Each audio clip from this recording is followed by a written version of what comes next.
The hot Texas sun beat down on Sarah Martinez as she stood outside the old Greyhound bus station in Amarillo. Her hands shook as she held her cheap phone to her ear. The small duffel bag at her feet held everything she owned in the world now. 3 days on the bus had left her tired and scared. She had nowhere to go. "I'm sorry, miss," the voice on the phone said. "Our shelter is full. We don't have any beds until next week." Sarah felt her heart sink. She had called 5 shelters already. All full, all turning her away. She looked around the empty parking lot. The sun would set soon. Where would she sleep tonight? "Please," she said into the phone, "I have nowhere else to go. I can't go back. He'll find me." The woman on the phone sounded kind but tired. "Try calling the First Baptist Church on Main Street. Sometimes they help people like you." "I'm really sorry we can't do more." The phone went dead. Sarah stared at the black screen. Her phone battery was almost dead too. Just like everything else in her life right now, she sat down on the concrete steps of the bus station. The building was closed for the night. A few cars drove by on the street, but no one looked her way. She was alone in a strange town with less than $40 in her pocket. Sarah touched the purple bruise on her left wrist. It was fading now, but she could still feel Marcus's fingers where he had grabbed her. That was 5 days ago, right? Before she ran. She had waited until he went to work, then threw her few things in the bag and bought a bus ticket to anywhere far away. She had picked Amarillo because it sounded safe, small, quiet, not like Phoenix, where Marcus could find her easily. But now she wondered if she had made a mistake. At least in Phoenix, she knew where the homeless shelters were. A blue pickup truck pulled into the parking lot. Sarah watched as a man got out and walked toward the back of the truck. He was tall and wore a cowboy hat and old jeans. His boots made a clicking sound on the pavement. He started loading bags of feed into the truck bed. Sarah tried to make herself smaller on the steps. She didn't want anyone to notice her. Men scared her now. Even nice-looking men like this cowboy, but her phone rang, making her jump. The cowboy looked over at her. Sarah answered quickly. "Sarah? Sarah, is that you?" It was her sister Emma calling from California. "Emma, yes, it's me," Sarah whispered. "Where are you? I've been so worried. Your neighbor said you just left. She said your apartment was a mess." "What happened?" Sarah started to cry. She couldn't help it. "I had to leave. Marcus, he got so angry. He broke things. He hurt me. I was scared he would do worse." "Oh, honey," Emma said. "Come here. Come to California. I'll buy you a plane ticket." "I can't," Sarah sobbed. "He knows about you. He knows where you live. He said he would hurt you too if I ran to you. I can't put you in danger." "Sarah, listen to me. We can call the police." "We can get help?" "No," Sarah said too loud. The cowboy was still looking at her now. "The police don't care. I tried before. They said it was just a fight between a boyfriend and girlfriend. They said unless he really hurt me, they couldn't do anything." The cowboy walked closer. Sarah got scared and tried to move away, but there was nowhere to go. "Miss?" the cowboy said. His voice was gentle. "Are you okay?" Sarah held the phone tight. "Emma, someone's here. I have to go." "Sarah, don't hang up. Tell me where you are." But Sarah ended the call. She looked up at the cowboy. He had kind eyes, but she had thought Marcus had kind eyes too at first. "I'm sorry," the cowboy said. "I didn't mean to scare you. I just heard you crying. Are you hurt?" Sarah shook her head, but she was still crying. The cowboy took off his hat. His hair was brown with some gray in it. He looked like he was in his 40s, maybe older. "My name is Jake Thompson," he said. "I work at a ranch outside town. Are you waiting for someone to pick you up?" Sarah wiped her eyes with her sleeve. "No, I don't know anyone here." Jake looked at her bag, then at her face. "Did someone hurt you?" Sarah didn't answer. She looked at the ground. Jake sat down on the steps, but not too close to her. "I don't mean to bother you, but you look like you're in trouble, and it's getting dark. This isn't a safe place to spend the night alone." "I called the shelters," Sarah said quietly. "They're all full," Jake nodded. "The shelters here are always full. Too many people need help and not enough beds." He was quiet for a moment. "Look, I know you don't know me. And I know you're probably scared of men right now. But I have a boss who might be able to help. She runs a big ranch. Sometimes she lets people stay in their guest cabin when they need a place to go. Just until they can figure things out. Sarah looked at him. Why would she do that for a stranger? Because she's helped a lot of people over the years, including me. Jake put his hat back on. 5 years ago, I lost my family's ranch, lost everything. I was sleeping in my truck when she found me. She gave me a job and a place to live. She saved my life. Sarah felt a tiny bit of hope, but she was still scared. What if your boss says no? Then I'll help you find somewhere else. I won't leave you here alone. Jake stood up, but I think she'd say yes. Her name is Eleanor Rodriguez. She's tough, but she has a good heart. Sarah looked at her bag, then at Jake's truck. She thought about Marcus and how he used to seem nice too. But she also thought about spending the night alone in this empty parking lot. Please just take me, she said finally. The words came out like a whisper. Jake looked at her face carefully. He saw the fear in her eyes, but also something else. Something that reminded him of how he felt when he lost everything. Lost and hopeless, but still fighting to survive. Okay, he said, but let's call Eleanor first. Let her know we're coming. Jake pulled out his phone and dialed. Sarah listened. As he explained the situation, she heard a woman's voice on the other end asking questions. Finally, Jake smiled. She said, yes, she said to bring you home. He looked at Sarah. The ranch is about 30 minutes from here.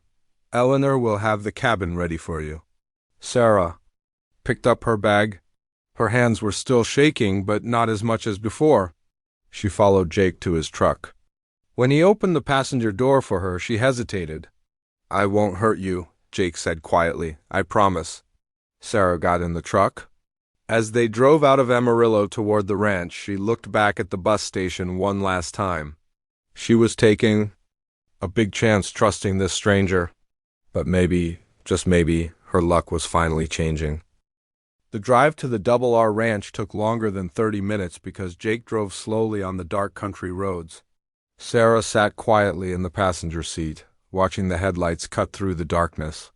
She could see stars in the sky, more stars than she had ever seen in the city. That's the Big Dipper, Jake said, pointing up through the windshield. And over there is the North Star. My dad taught me about the stars when I was little. Said a cowboy should always know which way is north. Sarah nodded, but didn't say anything.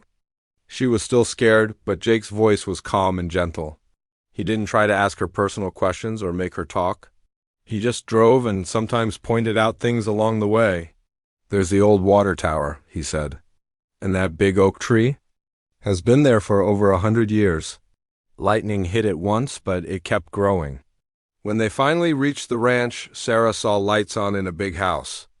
The truck stopped in front of the house, and Jake turned off the engine. That's Eleanor's house, he said. She's waiting for us. The cabin where you'll stay is behind the house. It's small but clean. It has everything you need. The front door of the house opened, and a woman came out. She was older, maybe 70, with gray hair pulled back and wearing jeans and boots. She walked toward the truck with confidence. That's Eleanor, Jake said. Don't let her scare you. She acts tough, but she's the kindest person I know. Jake got out of the truck and walked around to open Sarah's door. Sarah climbed out slowly, holding her bag tight. Eleanor looked at Sarah carefully. Her eyes were sharp, but not mean. So you're the young lady Jake called about, she said. I'm Eleanor Rodriguez. Welcome to the Double R. Thank you, Sarah said quietly. I'm Sarah Martinez. Eleanor nodded. Jake told me you need a safe place to stay. Is someone looking for you? Someone who might cause trouble? Sarah looked at the ground. Maybe, I don't know. I hope not. Well, if they do come looking, they'll have to get through me first, Eleanor said. And I don't go down easy. She smiled for the first time. Come on, let me show you the cabin. They walked behind the big house to a small wooden cabin. Eleanor opened the door and turned on the lights. Inside was a tiny kitchen, a living area with a couch and TV, and a bedroom with a single bed. Everything was clean and simple. The bathroom is through that door. Eleanor said. There are clean sheets on the bed and towels in the closet. The kitchen has basic food, bread, eggs, milk, coffee. Help yourself to anything. Sarah looked around the little cabin. It was perfect, small and safe and clean. How much do I owe you for staying here? Eleanor waved her hand. Nothing right now. When you get back on your feet, maybe you can help. Around the ranch to pay for it, we always need extra hands. I don't know anything about ranch work, Sarah said. You can learn, Jake said from the doorway. Everyone starts somewhere. Eleanor looked at Sarah again. You look tired, honey. Get some sleep. Tomorrow we can talk about what you want to do next. Jake will be around if you need anything. His place is that trailer over by the barn. After Eleanor and Jake left, Sarah sat on the couch and looked around the cabin. It was the first time in months that she felt safe. Really safe. She thought about calling Emma back, but her phone was dead now and she didn't have a charger. She found some bread and made herself a simple sandwich. Then she took a long, hot shower. The water felt wonderful after 3 days on the bus. She put on her cleanest clothes and went to bed for the first time in weeks. Sarah slept through the night without nightmares. The next morning, she woke up to the sound of roosters crowing and horses making noise. She looked out her window and saw the sun coming up over rolling hills. There were horses in a field nearby, and she could see cattle in the distance. Someone knocked on her door. Sarah got nervous for a moment, then heard Jake's voice. Sarah? I brought you some coffee and breakfast, only if you want it. Sarah opened the door. Jake was holding a plate of eggs and bacon and a cup of coffee. Eleanor made extra, he said. She thought you might be hungry. Thank you, Sarah said, taking the plate. This is very kind. Jake smiled. Eleanor always makes too much food. It's her way of taking care of people. Sarah invited Jake to sit on the small porch of the cabin while she ate. The morning air was cool and fresh. She could hear birds singing and the sound of the wind in the trees. What time do you start work? She asked. About now, actually, Jake said. I need to feed the horses and check on the cattle. Want to come with me? You don't have to work. Just look around if you want. Sarah thought about it. She had nothing else to do, and she was curious about the ranch. Okay, but I don't know anything about animals. That's fine. Most of them are friendly, the horses especially. They like meeting new people. They walked to the barn together. Inside were 6 horses in stalls. Jake gave each horse hay and fresh water. He talked to them like they were old friends. This is Buttercup, he said, petting a yellow horse. She's the gentlest one, and this big guy is Thunder. He looks scary, but he's really just a big baby. Sarah watched Jake work. He moved slowly and calmly around the animals. They trusted him completely. Do you want to pet Buttercup? Jake asked. Sarah was nervous, but she reached out slowly and touched the horse's nose. Buttercup was soft and warm. She made a quiet sound and nuzzled Sarah's hand. She likes you, Jake said. For the first time in months, Sarah smiled. A real smile they spent. The morning walking around the ranch. Jake showed her the chicken coop, the vegetable garden, and the fields where the cattle grazed. Everything was peaceful and quiet, so different from the noise and stress of the city. At lunchtime, Eleanor called them to the big house.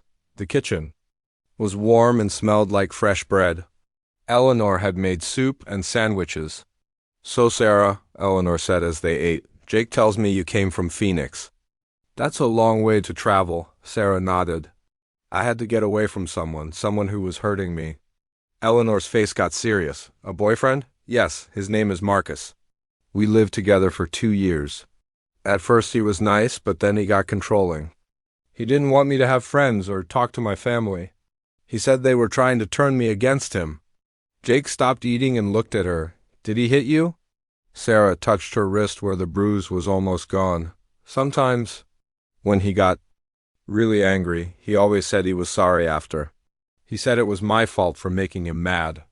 Eleanor made an angry sound. That's what they all say. Men like that never take responsibility for what they do. I tried to leave before, Sarah continued, but he always found me. He said if I ever left him for good, he would hurt my family. He knew where my sister lived. He had pictures of her house. So you came here instead, Eleanor said. I bought a bus ticket to the farthest place I could afford. I didn't even know where Amarillo was. I just knew it was far from Phoenix. Eleanor reached across the table and patted Sarah's hand. You did the right thing? It takes courage to leave. A situation like that. I don't feel brave, Sarah said. I feel scared all the time. I keep thinking he's going to find me. We won't let that happen, Jake said firmly. Eleanor nodded. This ranch has been my home for 40 years. I've helped a lot of people who needed a safe place to start over. You can stay as long as you need to. That afternoon, Sarah helped Eleanor in the vegetable garden. They pulled weeds and watered the plants. Eleanor told her stories about the ranch and the people who had worked there over the years. Jake came to us 5 years ago, Eleanor said. He had lost his family's ranch to the bank. His wife had left him, and he was drinking too much. He was ready to give up on everything. What happened? Sarah asked. I gave him a job and a place to live, but more than that, I gave him a purpose. Work that mattered. Taking care of the animals and the land gave him back his self-respect. Sarah looked toward the barn where Jake was working with the horses. He seems happy now. He is. And you will be too someday. Healing takes time, but it happens if you let it. That evening, Sarah sat on her porch and watched the sunset. The sky turned orange and pink, and she could hear the cattle settling down for the night. For the first time since leaving Phoenix, she felt like maybe everything would be okay. Jake walked over from the barn. How was your first day at the ranch? Good, Sarah said. Really good. Eleanor is wonderful. And I liked meeting the horses. Buttercup especially liked you. She kept looking toward the house all day like she was hoping you'd come back. Sarah smiled. Maybe I will tomorrow. I hope so, Jake said. Good night, Sarah. Sleep well. As Jake walked back to his trailer, Sarah realized she was looking forward to tomorrow. It had been a long time since she looked forward to anything. 3 weeks passed at the Double R Ranch, and Sarah felt more at home than she had in years. Every morning, she woke up to the sound of roosters and the gentle noise of horses in the field. She no longer jumped at sudden sounds or looked over her shoulder constantly. Eleanor had given her simple jobs around the ranch. Sarah fed the chickens every morning and helped in the vegetable garden. She was learning to cook simple meals and even helped Eleanor can vegetables for the winter. The work felt good. It made her feel useful again, but it was the time she spent with Jake that made her happiest. Every afternoon he taught her about the horses. Sarah had discovered she had a natural way with them.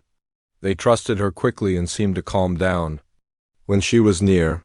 You have a gift, Jake told her one afternoon as she brushed Buttercup's coat. Some people are just born knowing how to talk to animals, Sarah smiled. I never knew that about myself. Marcus always said I was bad with everything. He said I couldn't do anything right. Jake's face got serious. Marcus was wrong. You're good at lots of things, you're smart and kind, and you work hard. Don't let his voice in your head tell you different. Sarah had been thinking about Marcus less and less. Some days she didn't think about him at all. But late at night she sometimes woke up scared, thinking she heard his voice or his car outside her cabin. Jake seemed to understand without her saying anything. Sometimes in the evenings he would sit on her porch and just talk about normal things. He told her about his childhood on his family's ranch and about his parents who had died when he was young. I was only 22 when I inherited the ranch, he said one evening as they watched the sunset. I thought I knew everything about running a business, but I made a lot of mistakes. Borrowed too much money. Trusted the wrong people.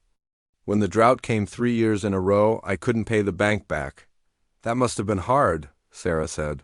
The worst part wasn't losing the ranch, Jake continued. It was losing my wife. Jenny couldn't handle the stress and the money problems. She said she married a successful rancher, not a failure. She left right before the bank took everything. I'm sorry, Sarah said. That sounds very painful, Jake nodded. It was. I spent 2 years feeling sorry for myself and drinking too much. I was angry at everyone, Jenny, the bank, even God. Then I met Eleanor. How did you meet her? I was sleeping in my truck at a rest stop about 50 miles from here. Eleanor stopped to get gas and saw me there. She asked if I was okay, and I told her my whole sad story. Instead of just giving me money or driving away, she offered me a job. Sarah had heard Eleanor's version of this story too, but she liked hearing Jake tell it. Were you scared to start over? Terrified, Jake said. I had failed at everything that mattered to me. I didn't think I deserved another chance. But Eleanor saw something in me that I couldn't see in myself. What was that? That I wasn't really a failure. I was just someone who had made mistakes and needed to learn from them. She taught me that starting over isn't about forgetting your past. It's about using what you learned to build something better. These conversations with Jake made Sarah think about her own life. She had spent 2 years with Marcus feeling worthless and stupid. But here at the ranch, she was learning new things every day and doing them well. Maybe Jake was right. Maybe Marcus had been wrong about her. One morning in early October, Eleanor asked Sarah to help move some horses to a different field. It was Sarah's first time helping with a big job like this. Are you sure I can do this? Sarah asked nervously. Sure, Eleanor said. Jake will be with you, and these horses know you now. They trust you. Sarah worked with Jake to guide 6 horses from their current field to one with fresher grass. At first, she was nervous about controlling such big animals. But the horses followed her lead, and Jake was there to help when she needed it. You're a natural at this, Jake said as they watched the horses settle into their new field. Have you thought about maybe working with horses permanently? What do you mean? There's good money in training horses or helping people who have problem horses. You have a gift for understanding what they need. Sarah had never thought about having a career with animals. With Marcus, she had worked at a boring office job that she hated. He had told her she should be grateful to have any job at all. I don't know enough yet, she said. You could learn. There are books and classes, and I could teach you more advanced things. Eleanor knows a lot about horses, too. That afternoon, Sarah found Eleanor in the kitchen making bread. Eleanor, can I ask you something? Of course, honey. What's on your mind? Jake thinks I might be good at working with horses professionally. Do you think that's possible? Eleanor smiled. I think Jake is right. I've been watching you with the animals. You have something special. A way of understanding what they need, but I don't have any training or experience. Neither did I when I started this ranch 40 years ago, Eleanor said. My husband knew about cattle and horses, but I had to learn everything. What matters is that you care about the animals and you're willing to work hard. Sarah felt excited thinking about a future working with horses. It was the first time since leaving Phoenix that she had thought seriously about what she wanted to do with her life. That evening, she and Jake were sitting on her porch when her phone rang. Sarah had bought a charger in town the week before, but she rarely used the phone. When she saw the name on the screen, her heart started beating fast. It was Emma, her sister. I should answer this, she told Jake. It's my sister. I haven't talked to her since the night you found me. Jake nodded. I'll give you some privacy. No, stay please, Sarah said. I might need support. She answered the phone with shaking hands. Sarah, thank God. Emma's voice sounded worried and angry. I've been trying to find you for weeks. Where are you? Are you okay? I'm okay, Emma. I'm safe. Where are you? I've been so worried. And Marcus has been calling me constantly. He says you just disappeared. He's acting like he's worried about you, but something feels wrong about the whole thing. Sarah felt her old fear come back. What did you tell him? Nothing. I don't trust him. I never liked him, Sarah. He always seemed controlling. Did he hurt you? Is that why you left? Sarah started crying. Yes, he hurt me. And he threatened to hurt you too if I tried to leave him. That's why I couldn't come to California. Oh, honey, Emma said. I'm so sorry. Where are you now? Are you somewhere safe? Sarah looked at Jake, who was listening with concern on his face. I'm at a ranch in Texas. There are good people here who are helping me. Texas? That's so far away. Do you need money? I can wire you money. I'm okay for now. I have a place to stay and I'm learning to work with horses. Emma, I think I might want to stay here for a while. I feel safe here. Emma was quiet for a moment. Okay, if you feel safe, then that's what matters. But Sarah, you need to be careful. Marcus came to my house looking for you. He was acting strange. Angry, but trying to hide it. He kept asking if I had heard from you. Sarah felt scared again. When was this? 3 days ago. I told him I hadn't heard from you, which was true then. But Sarah, I think he might try to find you. He seemed very determined.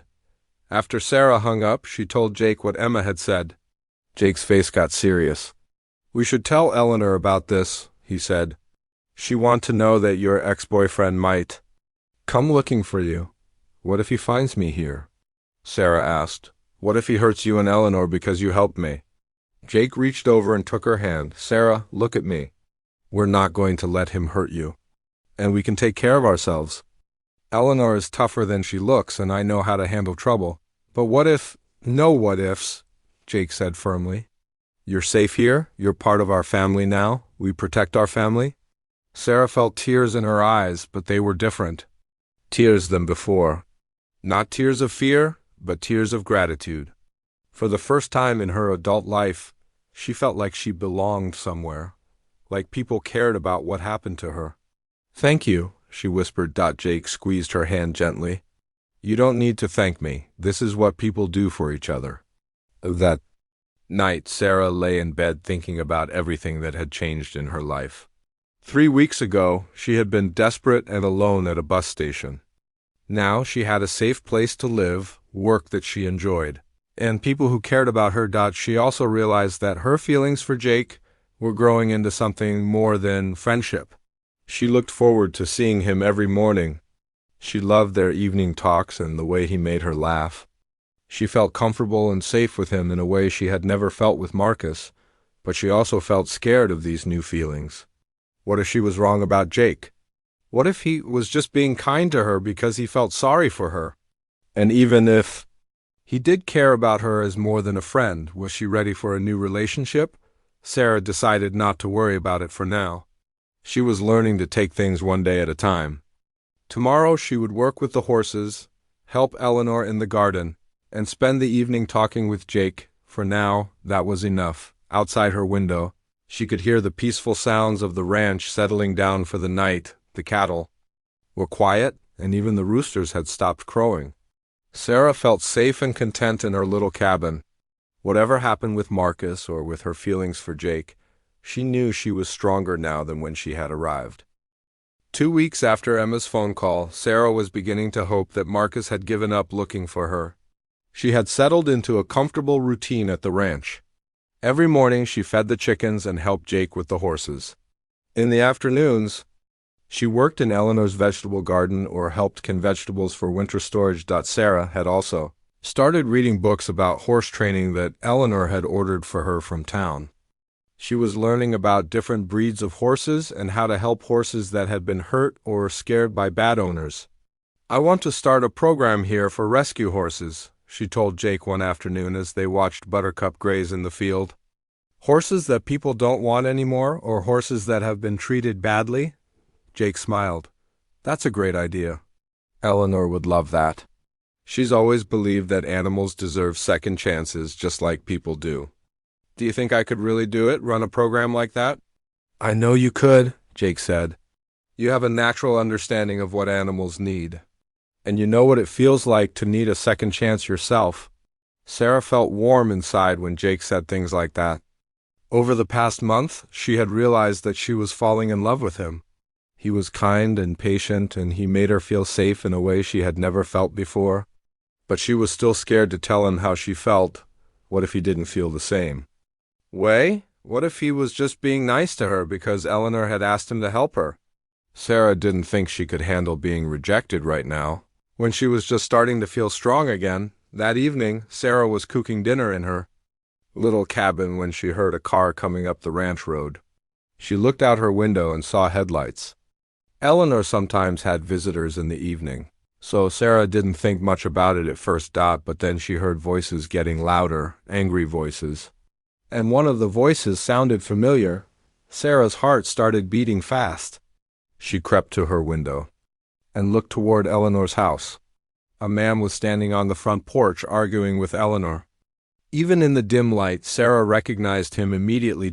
It was Marcus. Sarah felt like she couldn't breathe. Her hands started shaking and she felt sick to her stomach. How had he found her? What did he want?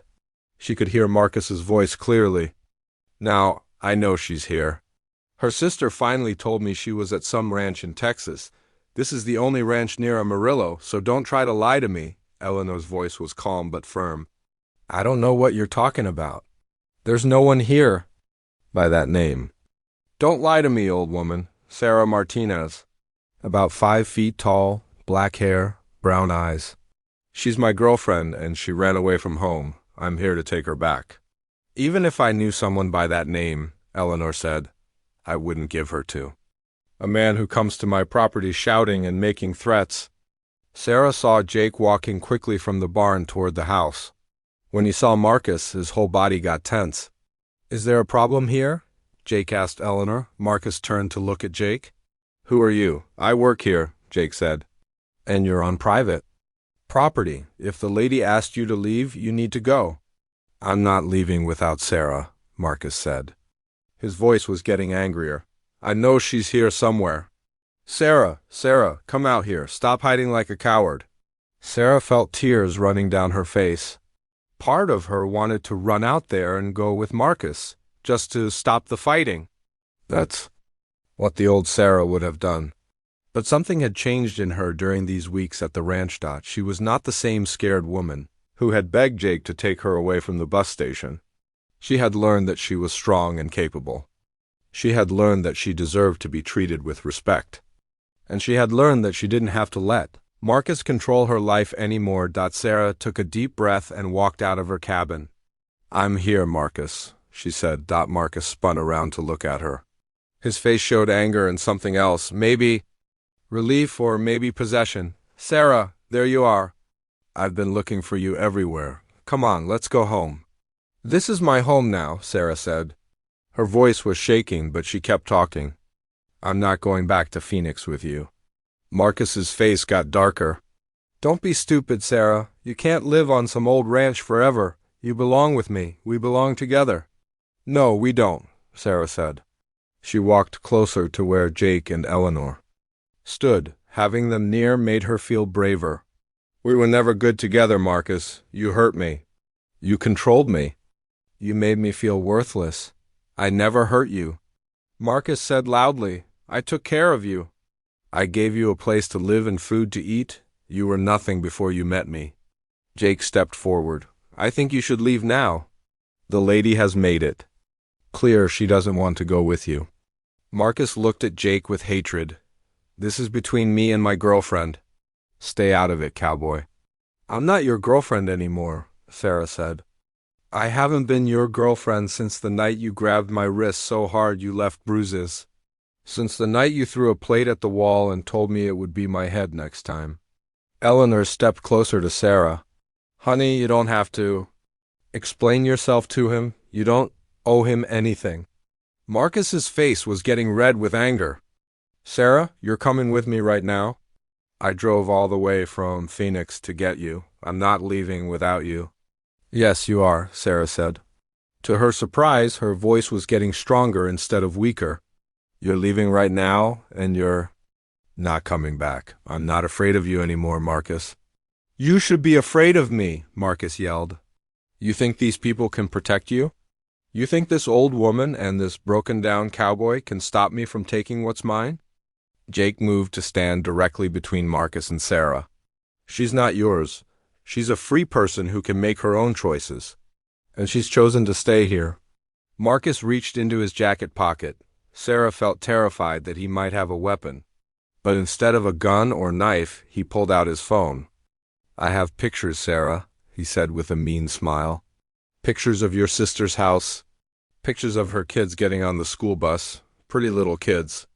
It would be a shame if something happened to them. Sarah felt all her new strength drain away. This was what she had been most afraid of. Marcus hurting her family to get back at her, but Eleanor stepped forward and her voice was like ice. Young man, did you just threaten to hurt children? I didn't threaten anyone, Marcus said. I just said it would be a shame if something bad happened. Bad things happen all the time. Eleanor pulled out her own phone. Jake, call Sheriff Martinez. Tell him we have a man on our property making threats against children. You can't prove I threatened anyone, Marcus said, but he looked worried now. Maybe not, Eleanor said. But I've lived in this county for 40 years. Sheriff Martinez is my nephew. He doesn't like men who threaten children or women. And he especially doesn't like them when they come onto my property to do it. Sarah realized that Eleanor was not afraid of Marcus at all. She was angry, and when Eleanor was angry, she was scary. Jake was already dialing the sheriff's number. Sheriff Martinez? This is Jake Thompson at the Double R Ranch. We have a situation. Here. Marcus looked back and forth between Eleanor, Jake, and Sarah. Sarah could tell he was trying to decide what to do next. Sarah, he said, and his voice changed. Now he sounded sad and hurt instead of angry. Baby, please, I love you. I made mistakes, but I can change. We can go to counseling together. We can work this out. This was the Marcus that Sarah remembered falling in love with 3 years ago. The Marcus who could be sweet and loving when he wanted something. But she had learned that this Marcus was just an act. No, she said firmly. I don't love you anymore, Marcus. I don't want to work it out. I want you to leave me alone and never contact me again. Marcus's fake sad expression disappeared. Fine, but don't come crying to me when these people get tired of you. Don't come crawling back when you realize you can't make it on your own. She won't need to, Jake said quietly. She's got people who care about her now. Real people who won't hurt her or threaten her family. Marcus looked at Jake with hatred. And what are you to her, Cowboy? You think you're going to play hero and save the helpless little girl? He doesn't need to save me, Sarah said before Jake could answer. I saved myself, I left you, and I started a new life. A better life. Sheriff Martinez arrived just as Marcus was walking back to his car. The sheriff was a big man with kind eyes and a serious expression. He listened as Eleanor explained what had happened.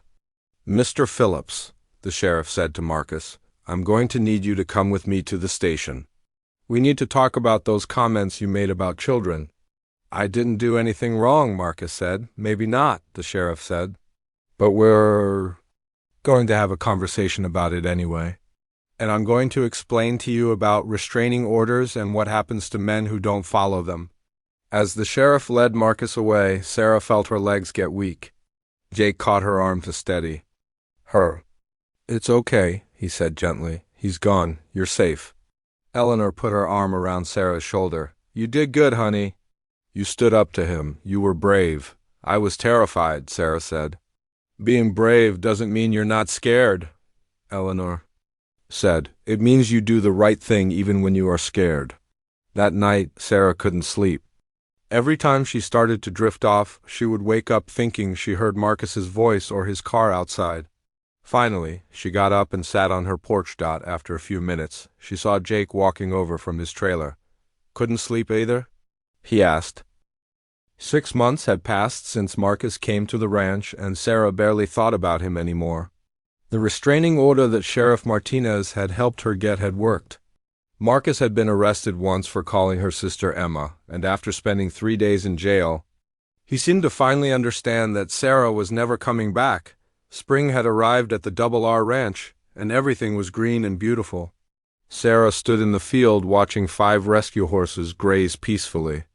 These horses had all been hurt or abandoned by their previous owners, but now they were healthy and happy. The horse rescue program had been Sarah's idea, and Eleanor had supported it completely.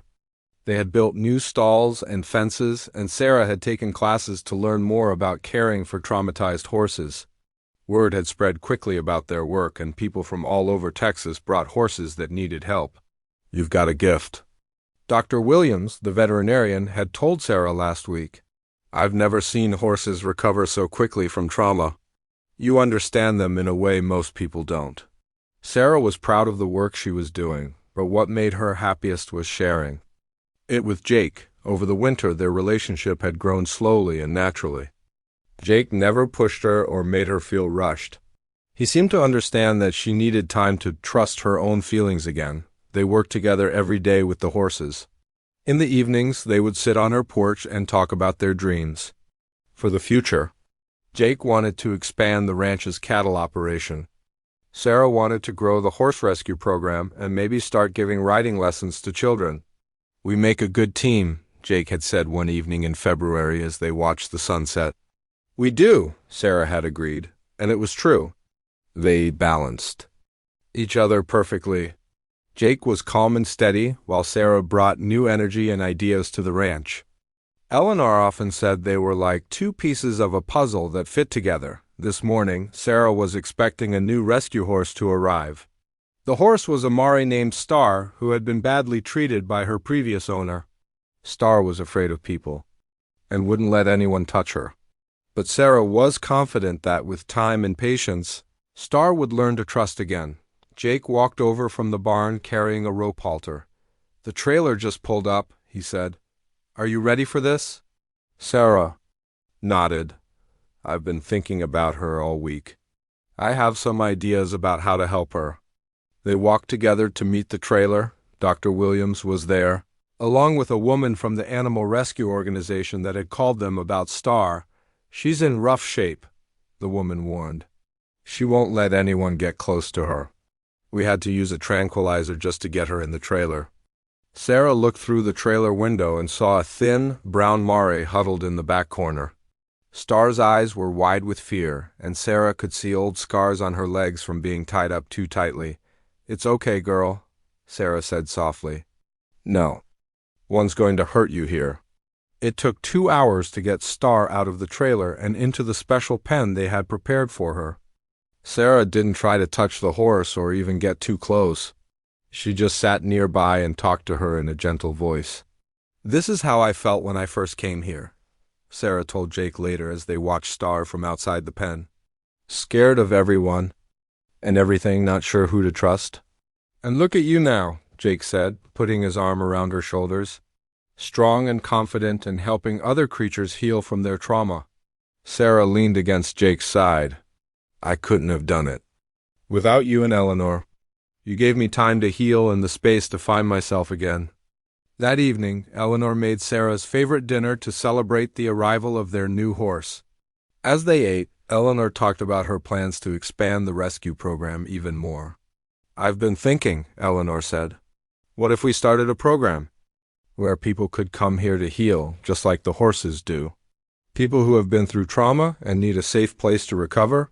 Sarah looked up from her plate. "You mean like a retreat center?" "Exactly. We have plenty of land and we could build some small cabins. People could come here to work with the horses and learn to trust again, just like you did." Jake smiled. "That's a great idea. We could offer trail rides and riding lessons too. Show people that horses can be partners, not just animals to be controlled." Sarah felt excited thinking about it. "We could call it the Second Chance Ranch for horses and people who need a new start." "I love that name," Eleanor said. "Sarah, would you be interested in running a program like that? You understand better than anyone what it's like to need a second chance." Sarah felt tears in her eyes. A year ago, she had been sleeping at a bus station with everything she owned in a duffel bag. Now Eleanor was asking her to help run a program that could change people's lives. "I would love that," she said. "But I don't know if I'm qualified to help people with their problems." "You don't need a degree to help people," Eleanor said. "You just need understanding and compassion, and you have plenty of both." That night, Sarah and Jake walked down to the creek that ran through the ranch property. It was the same creek where they had talked so many times over the past months, but tonight felt different. Tonight felt like the beginning of something new. "Sarah," Jake said as they sat on their favorite fallen log, "there's something I want to ask you." Sarah's heart started beating faster. "What is it?" Jake turned to face her. "We've been together for 6 months now, and every day I fall more in love with you.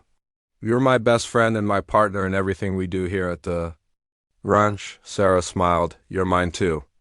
Jake reached into his pocket and pulled out a small box. Sarah gasped when she saw it. "I know we said we'd take things slow," Jake said, "but I can't imagine my life without you." Will you marry me? Sarah opened the box and saw a simple, beautiful ring with a small diamond. It wasn't fancy or expensive, but it was perfect. Yes, she whispered. Yes, I'll marry you. Jake slipped the ring onto her finger, and Sarah realized she was crying happy tears. When Jake kissed her, she felt like her heart might burst with joy. I love you, she said against his lips. I love you too, Jake replied. I love your courage and your kindness. I love that you never gave up, even when things seemed hopeless. They walked back to the ranch house hand in hand to tell Eleanor the news. Eleanor cried when she saw the ring, and she hugged them both tightly. I'm so happy for you, she said. You two were meant to be together. I could see it from the first day Jake brought you home. Really? Sarah asked. Eleanor nodded. Jake was different around you from the very beginning, gentler, happier, and you started to bloom the moment you felt safe here. It was like watching two plants that had been in the wrong soil finally finding the right place to grow. Sarah and Jake decided to have a simple wedding ceremony at the ranch in the fall.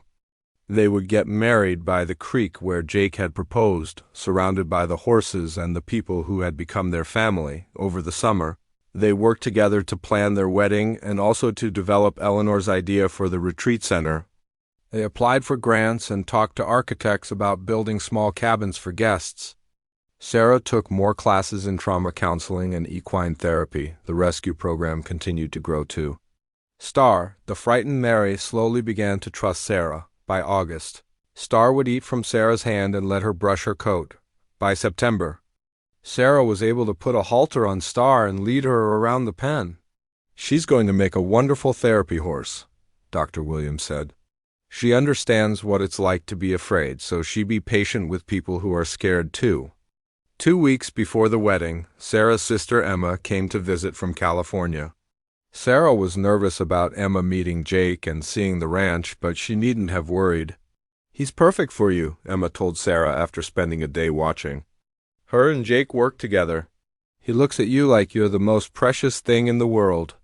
And you're so happy, Sarah. I haven't seen you this happy since we were kids. I never thought I could feel this way, Sarah admitted. After Marcus, I thought I was broken. I thought I'd never be able to trust anyone again.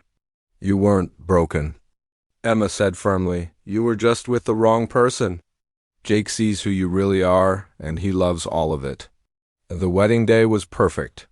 The weather was cool and clear, with just a few white clouds in the blue sky.